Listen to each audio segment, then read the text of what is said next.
esta noche en Desde las Cámaras. La Cámara de Diputados avanza en el análisis y discusión del presupuesto de egresos de la Federación para el año próximo.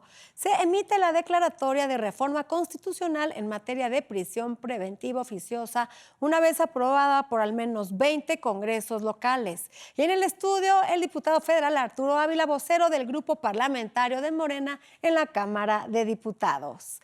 Desde las Cámaras, comenzamos. El Congreso de la Unión aprobó la miscelánea fiscal y con ello se da paso al análisis y eventual discusión del presupuesto de egresos de la Federación para el ejercicio fiscal del año próximo. En este proceso, la Comisión de Presupuesto y Cuenta Pública de la Cámara de Diputados ha promovido mesas de diálogo. Resulta paradójico que mientras esto ocurre, diputados en la mayoría parlamentaria se hayan negado a recibir comentarios sobre otras propuestas de ley que también se están discutiendo en el Pleno Camaral, como las modificaciones a la ley en materia de salud. Destacamos que la participación de la sociedad en un parlamento abierto resulta de la mayor relevancia para enriquecer y robustecer el marco jurídico que se viene construyendo en el ámbito legislativo. Esperemos que desde el Congreso de la Unión se fortalezca e impulse la participación de toda la sociedad, sobre todo en la discusión de las reformas que a nuestra Carta Magna se vienen llevando y cuyos ajustes incidirán en la vida de todos. Desde esta tribuna mantendremos bajo la lupa todo este quehacer legislativo. El Senado de la República validó la Ley de Ingresos de la Federación para el ejercicio fiscal del próximo año, mientras que en la Cámara de Diputados se avanza en la aprobación de diversas reformas constitucionales. El Pleno de la Cámara de Diputados emitió la declaratoria de constitucionalidad de la reforma al artículo 19 de nuestra Carta Magna, para ampliar el catálogo de delitos que ameritan prisión preventiva oficiosa. El Congreso de la Unión, en uso de la facultad que le confiere el artículo 135 de la Constitución Política de los Estados Unidos Mexicanos y previa aprobación de la mayoría de las honorables legislaturas de los estados y de la Ciudad de México, declara reformado el párrafo segundo del artículo 19 de la Constitución Política de los Estados Unidos Mexicanos en materia de prisión preventiva oficiosa. Pasa al Ejecutivo Federal para sus efectos constitucionales. Con la aprobación de 20 congresos locales, se establece que el juez ordenará la prisión preventiva oficiosa en casos de extorsión, así como tráfico de fentanilo y cualquier actividad relacionada con la falsificación de comprobantes fiscales. Por su parte, el Pleno del Senado de la República aprobó la Ley de Ingresos de la Federación para 2025, con 84 votos a favor y 36 en contra. La Ley de Ingresos de la Federación para 2025 es un claro testimonio de continuidad, un instrumento jurídico diseñado para transformar los recursos de la nación en oportunidades, en desarrollo y en crecimiento. El dictamen que nos ocupa proyecta ingresos presupuestarios por 8,055,649.3 millones de pesos, lo cual representa un aumento de 5.4 en términos reales respecto a 2024. Además, la Cámara Alta aprobó diversas reformas para erradicar la violencia de género, para lograr igualdad sustantiva y erradicar la brecha salarial. Desde las cámaras, Claudia Ivette García. La Cámara de Diputados lleva a cabo un parlamento abierto para exponer los aspectos más relevantes del presupuesto de egresos del próximo año. Pero, ¿cuáles son los sectores de la economía que deben tener prioridad para alcanzar los objetivos trazados por la presente administración? Nuestra especialista, Alicia Salgado, nos explica lo más relevante. Hola Adriana, ¿cómo estás? Qué gusto de saludarte de nueva cuenta. Hoy te comento que durante esta semana, en particular a todos los amigos de la audiencia, hemos tenido varias mesas de trabajo, hemos presenciado varias mesas de trabajo en la Comisión de Presupuesto y Cuenta Pública. Hay en general en Morena una defensa a ultranza del presupuesto, no hay gran cuestionamiento. Sí destacan las posiciones del Partido Verde Ecologista demandando mayores recursos para la Semarnat y los programas medioambientales, dado que el recorte es evidente y cerca de 44,000 millones de pesos se reduce en todos lados, incluyendo en Conagua, que tiene la presentación del Plan Nacional Hídrico y es una de las prioridades del país y de la ciudadanía. Bueno, y lo puso sobre la mesa no solamente la Cámara de Diputados, sino también del Senado, este partido. Hay otros temas que resultan relevantes, como el de seguridad, el de salud, el de educación, que concentran una muy buena parte del presupuesto público, pero sobre todo por la cantidad de trabajadores al servicio del Estado que están asignados a estas tareas. Ahora, la parte que llama la atención es que hay pequeños incrementos en la operación, por ejemplo, agrícola, pero no sustantiva como para poder mejorar la producción alimenticia. Hay alguna parte importante dedicada a reparación de baches, pero no necesariamente a mejoría de la infraestructura carretera. En fin, creo que es un presupuesto que evidentemente resulta austero para efectos de las necesidades nacionales. Sin embargo, se destina muchísimo dinero al pago del servicio de la deuda. De 2018 a la fecha, con este presupuesto que se está presentando, se duplica el total de los intereses a pagar, precisamente porque la deuda pública se ha incrementado, y eso pues acaba mermando capacidades del presupuesto y capacidades de ingreso. Una de las tareas más relevantes hoy por hoy y más cuestionadas es que si la consolidación fiscal que se está presentando podrá efectivamente cumplirse. Tanto Berta Gómez como que es la subsecretaria de egresos, como el subsecretario de Hacienda y Crédito Público, Edgar Amador, han defendido, claro, este presupuesto. Te digo, Adriana, esta semana, el jueves 5, se terminan prácticamente las mesas de trabajo. Han sido invitados también representantes sociales, representantes privados de otras comisiones también, y finalmente pues, no creo que se modifique ni una coma del presupuesto. Tienen la mayoría simple y la disciplina partidaria para lograrlo, así es de que entrará este fin de semana en aprobación en la Comisión de Presupuesto y Cuenta Pública, y se espera que el martes próximo, una vez que salga del Senado de la República la otra minuta, puedan ellos pasarla al Pleno. ¿Cómo la ves? Muy probablemente antes del 15 de diciembre tengamos presupuesto. Nuestro compañero Víctor Sánchez Baños habló con el senador Cuauhtémoc Ochoa, presidente de la Comisión de Hacienda y Crédito Público del Senado de la República.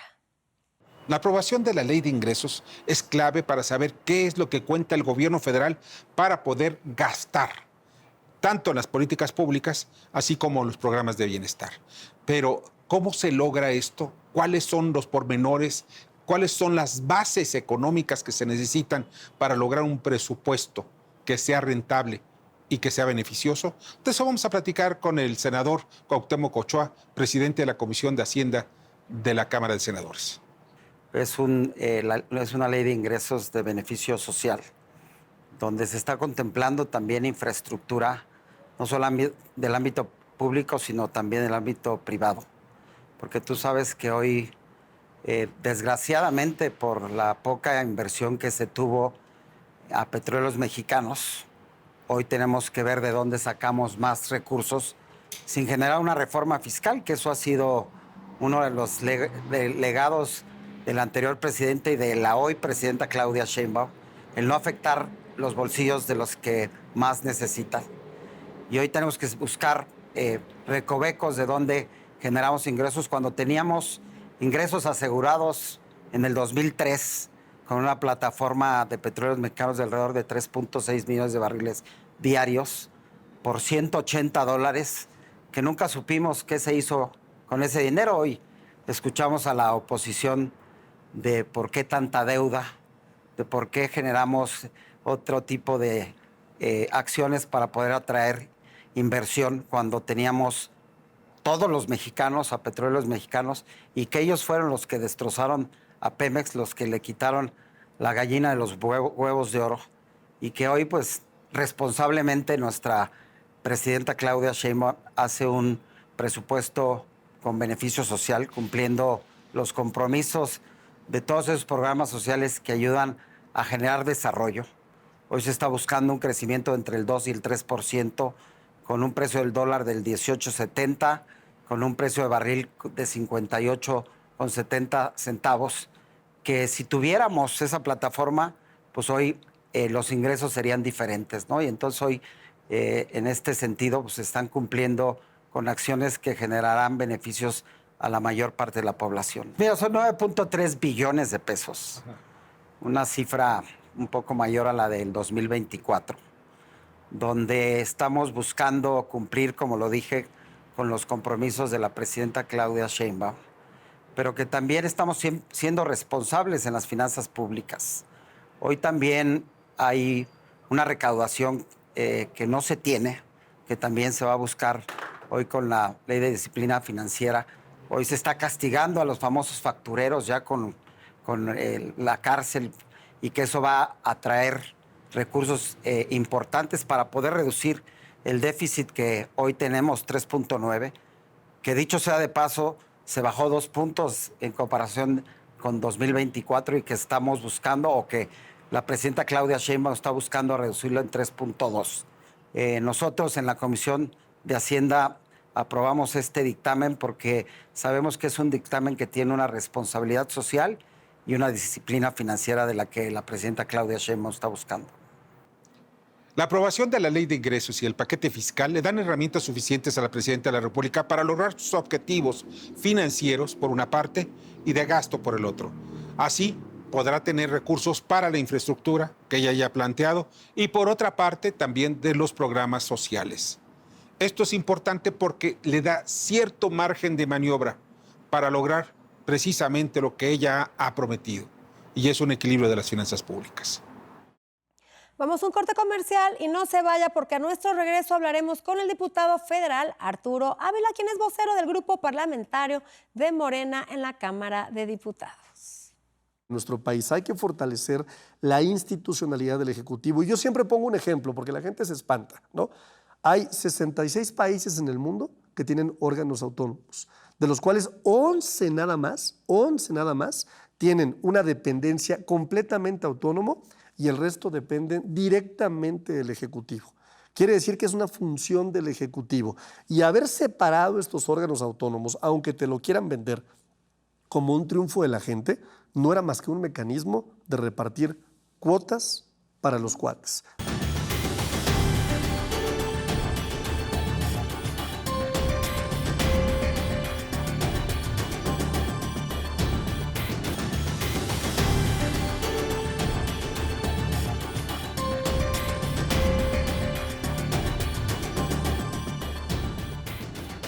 Maestro en Administración, de profesión abogado. Arturo Ávila Anaya, por Aguascalientes, diputado. En la Cámara de Diputados es vocero de su bancada, que es Morena, y un balance nos dará de las leyes aprobadas, del presupuesto del próximo año y acciones para el periodo ordinario. Esta noche nos contará, muy puntual, nuestro invitado.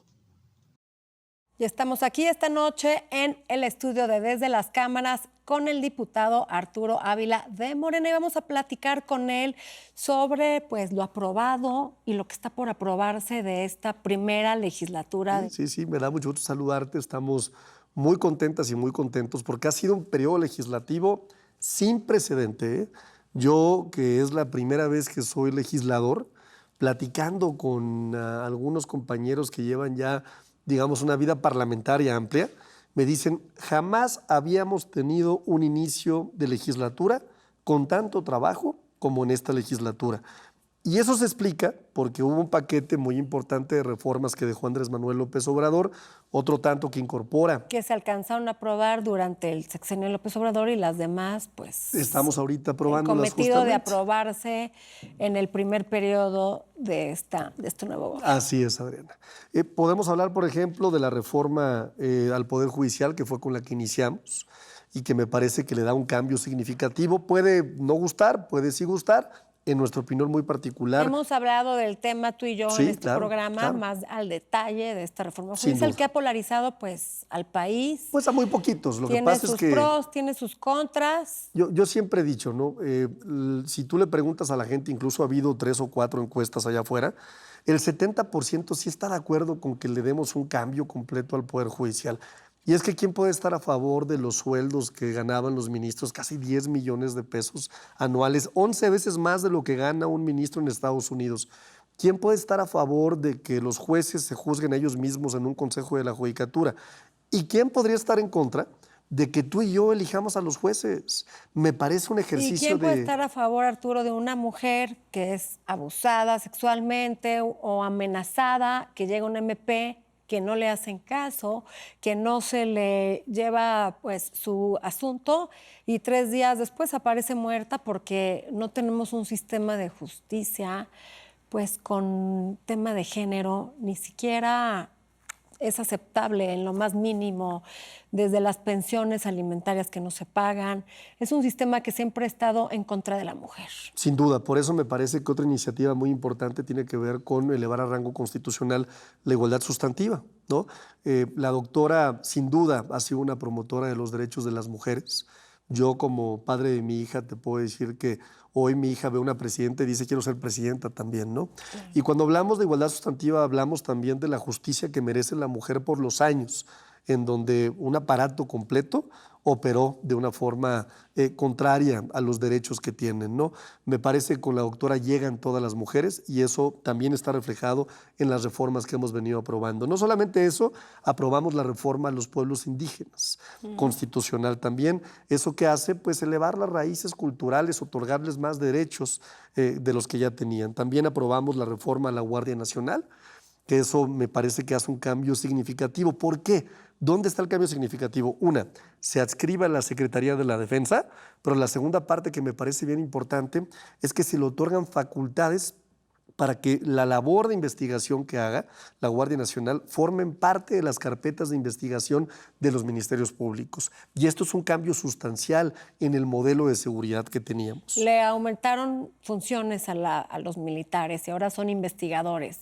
Suplen las funciones de lo que era anteriormente el CISEN y ahora está a cargo de los militares. Yo diría, no está a cargo de los militares, porque hemos sido muy claros que la Guardia Nacional tiene que ser un cuerpo especializado en seguridad pública interna. ¿Qué quiere decir esto? El Ejército, por ejemplo. El Ejército tiene médicos militares. Siempre es un ejemplo que yo he dado. Y de los mejores médicos militares, ¿eh? El médico militar pasa por una doctrina militar, un sistema de rangos. Sin embargo, cuando tú vas a una operación con un cardiólogo que es médico militar, no se aparece un militar con un rifle, ¿no? Se aparece un médico que tiene una doctrina militar, que está especializado en atender un tema médico. Pero ahora también son ¿no? constructores, revisan los pasaportes o las identificaciones en los aeropuertos, las fronteras. Sí, mira, hemos hecho cambios significativos. Por ejemplo, una de las críticas que ha hecho la oposición es, oigan, ¿por qué le quitaron presupuesto a la Secretaría de la Defensa Nacional? Pues justamente lo transferimos a infraestructura, porque queremos que en el gobierno de la doctora Claudia Sheinbaum los proyectos de infraestructura se vean a través de la Secretaría de Infraestructura. Incluso muchos distritos de riego, por ejemplo, muchas presas que estaban en los presupuestos, por ejemplo, de medio ambiente, también fueron ya redistribuidos a la parte de infraestructura. Déjame un punto a mi favor. ¿Por qué el Ejército? Había obras de infraestructura que requerían mucha velocidad. Para los que hemos estudiado el Ejército desde hace muchos años, yo tengo 2 libros publicados, uno en 2019 y uno en 2021, que hacen un diagnóstico muy claro de cuáles son nuestras Fuerzas Armadas. La verdad es que el Ejército mexicano es un ejército ejemplar en el mundo, con muy poco del Producto Interno Bruto, porque la media que pide la OTAN, por ejemplo, para los ejércitos es el 2%, hace mucho. El programa de N3 es de los programas que ha puesto en alto el nombre de México en desastres naturales. El Colegio de Ingenieros del Ejército Mexicano es uno de los colegios más especializados. Incluso los estudios en materia de seguridad nacional del Colegio de la Defensa y ahora los doctorados que da el instituto que tiene que ver con investigaciones en materia de defensa nacional nos hablan de un instituto que por eso sale también calificado por el INEGI. Si tú te vas al INEGI... ¿Y esto se aplicó, por ejemplo, en Acapulco?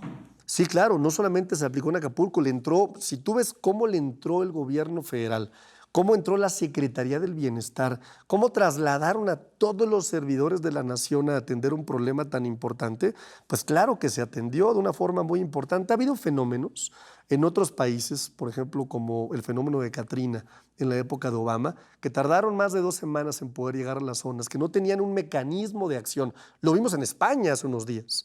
Esta rechifla que se llevaron los reyes porque la gente estaba desesperada, porque no había una acción de gobierno Tuvo inmediata. que entrar la ciudadanía a apoyar. En el caso de México tenemos una implementación de un programa que es el DN3 y una tragedia siempre será una tragedia. Lo que no se vale es lucrar políticamente con la tragedia y yo de pronto veo a mucha gente en la oposición que le saca un lucro político y que construye una narrativa muy ruidosa alrededor de tragedias como la que sucedió en Acapulco, ¿no? Arturo, otro tema que se aprobó de los importantes es la prisión preventiva oficiosa.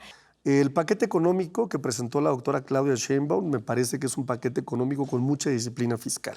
Una reducción, por ejemplo, al déficit público del 5.9 al 3.9, contemplando una deuda bastante razonable en términos del Producto Interno Bruto. Pero también me parece que cuando hablamos del fentanilo, ¿no?, que también fue otra cosa que se agrega al catálogo, es una buena acción del gobierno. ¿Por qué? Hay 107.500 personas que mueren al año en Estados Unidos con motivo de esta crisis que es terrible, que le hemos lamentable. visto en varios estados de Estados Unidos, a los jóvenes sobre todo, que se están muriendo en las calles por el consumo del fentanilo. Y hay mucha hipocresía detrás de esto, porque ¿cómo inicia esta crisis en Estados Unidos? Por la forma tan laxa de las farmacéuticas de entregar recetas médicas utilizando fentanilo y generando una dependencia. Después viene el mercado secundario, que el mercado secundario ya vimos que hay responsabilidad de los asiáticos, de Canadá incluso, vimos un reciente un decomiso de un laboratorio en Alberta que estaba produciendo grandes cantidades de fentanilo, y algo que me parece muy importante, vimos también hace unos días el mayor decomiso histórico de la historia en nuestro país, ¿no?, en donde han decomisado una gran cantidad que equivale casi a 25,000 dosis de fentanilo. ¿Cómo se atiende un problema como este? Pues primero, por supuesto, endureciendo las leyes. Segundo, reconociendo que en la relación bilateral, que la doctora lo ha hecho bastante bien, es un problema de salud pública en Estados Unidos. Y que tienen que bajar su consumo. Claro, porque a ver, México, el problema que tiene es que pues, tiene una frontera gigante. Y si Estados Unidos no reconoce que el problema es un tema de consumo y un problema de salud pública, nunca va a acabar el problema. Que Estados Unidos pone el consumo y nosotros los muertos. Arturo, también otro tema, ya para finalizar, de la desaparición de estos órganos autónomos. Pues a mí me parece que cuando vemos historias como los contratos por casi 60 millones que le dieron a Xóchitl Gálvez por el supuesto mantenimiento preventivo de instalaciones, que cuando yo lo revisé, porque me llamó mucho la atención, dije, ¿qué será esto de mantenimiento preventivo? Te prometo, Adriana, decía, revisar los tornillos, revisar el funcionamiento del aire acondicionado, ¿no? Sí. Cuando Limpieza. Cuando vemos que comisionados que eran parte del INAI, por ejemplo, salían del instituto e inmediatamente después se convertían en diputados plurinominales del PAN y del PRI, pues algo nos suena que más bien... Los comisionados de la CRE extorsionando gasolineros. Cuotas y cuates. Y eso no queremos ya que suceda en nuestro país. Hay que fortalecer la institucionalidad del Ejecutivo. Y yo siempre pongo un ejemplo, porque la gente se espanta, ¿no? Hay 66 países en el mundo que tienen órganos autónomos, de los cuales 11 nada más, tienen una dependencia completamente autónoma y el resto dependen directamente del Ejecutivo. Quiere decir que es una función del Ejecutivo. Y haber separado estos órganos autónomos, aunque te lo quieran vender como un triunfo de la gente, no era más que un mecanismo de repartir cuotas para los cuates. No funcionaron. Vamos a darle la oportunidad al Ejecutivo de que a través del fortalecimiento y la redistribución de las funciones nos dé resultados. Y acotando también pues todo el gasto que implicaban estos órganos. Sí, un gasto significativo, importante, que ahora lo vamos a mandar, por cierto, a las universidades y a la educación. Arturo, pues muy interesante esta plática, faltaron todavía varios temas. Ya vendrás a otro programa. Muchas gracias Claro por que sí, estar Adriana. aquí Qué con gusto nosotros. estar contigo siempre. Gracias. Gracias. Se nos acabó el tiempo. Gracias por estar con nosotros. No se pierdan próximo jueves el único programa de la televisión que pone bajo la lupa el quehacer legislativo. Buenas noches.